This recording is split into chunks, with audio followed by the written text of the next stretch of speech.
తన కూతురి ఒంటిపై గాయాలు చూస్తుంటే కొట్టి చంపినట్లు ఉంది అంటున్నారు శిరీష తల్లి. ఎప్పటిలాగానే లేటుగా వస్తుందని శిరీష తన కూతురితో చెప్పిందన్నారు. తన కూతురు ఆత్మహత్య చేసుకునేంత పిరికిది కాదంటున్నారు. ఆమె మృతి చెందిన రోజు రాత్రి ఫోన్ చేసి ఉదయమే వస్తానని చెప్పిందన్నారు. కుటుంబం నుంచి శిరీషపై ఎలాంటి ఒత్తిడి లేదంటున్న శిరీష తల్లితో మా ప్రతినిధి Seshu face to face. Telugu రాష్ట్రాల్లో సంచలనం సృష్టించిన బ్యూటీషియన్ శిరీష ఆత్మహత్య కేసునైతే పోలీసులు ఛేదించారు. అయితే అది ఆత్మహత్య కాదు, తమ కూతుర్ని హత్య చేశారు కావాలని చెప్పేసి కూడా శిరీష తల్లి ఆరోపిస్తున్నారు. అంతేకాదు ఎన్నో అనుమానాలు ఉన్నాయి ఈ కేసుకు సంబంధించి. మా అనుమానాలను ఎవరు నివృత్తి చేస్తారంటూ కూడా వాళ్ళు ప్రశ్నిస్తున్నారు. మనతో పాటు శిరీష తల్లి ఉన్నారు, మనం మాట్లాడదాం. మీరు చెప్పండి. కళ్ళు బయటకు వస్తాయి, నాలుగు పక్క బయటకు వచ్చేస్తా, ఏమీ లేవండి. కొట్టి చంపేసినట్టే ఉంది చూడండి. ఊరేసినాను అంటూ ఈ పీక్ అంటూ ఊరేసారు, లాగారు, వైరట్టుకు లాగారండి. మీ పాపను చూసినప్పుడు ఎక్కడెక్కడ గాయాలు ఉన్నాయి, మీకు ఎలా అనిపించింది? మా అమ్మాయిని చంపేశారని అనిపించింది నాకు. అంటూ మా అమ్మాయి చచ్చిపోయే అమ్మాయి కాదు, మా అమ్మాయిని చంపారని నాకు. చెంప మీద కొట్టారు, ఫస్ట్ స్టార్టింగ్ చెంప మీద కొట్టారు. చెంపకి నవరగంత, ఎవరైనా గొమ్మని సడన్ గా కొడితే నవరగంత తగిలితే పడిపోతారండి.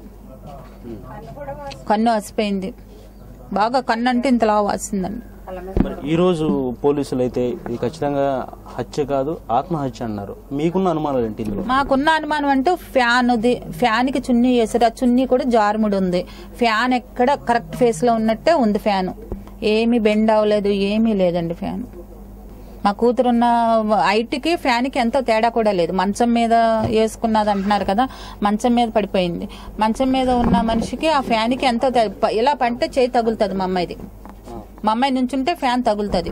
అయితే పెనుగులాట జరిగిన తర్వాత ఈ విధంగా తను పైకి వెళ్ళిపోయింది తన రూమ్ లోకి అని చెప్తున్నారు. ఇంత పరిస్థితి, ఇంత గొడవ జరిగిన తర్వాత రూమ్ లోకి వెళ్ళే పరిస్థితి ఉంటుందంటారు? ఉండదండి. రూమ్ లోకి వెళ్ళే పరిస్థితి ఎలాగ ఉంటుందండి? మీరు దెబ్బలు తిని ఎవరైనా 2వ ఫ్లోర్ ఎక్కగలరా? మీరు ఎవరన్నా 2వ ఫ్లోర్ లోకి మెట్లు ఎక్కి ఎక్కగలిగేదాడికి ఎక్కడన్నా పడిపోతాం, మెట్ల మీదే పడిపోతాం. చివరిసారి మీ తల్లి నీకేం చెప్పిందమ్మా? పొద్దున్న తను బుక్స్ అవన్నీ కొంటానని చెప్పింది, పొద్దున్న వస్తానని చెప్పింది.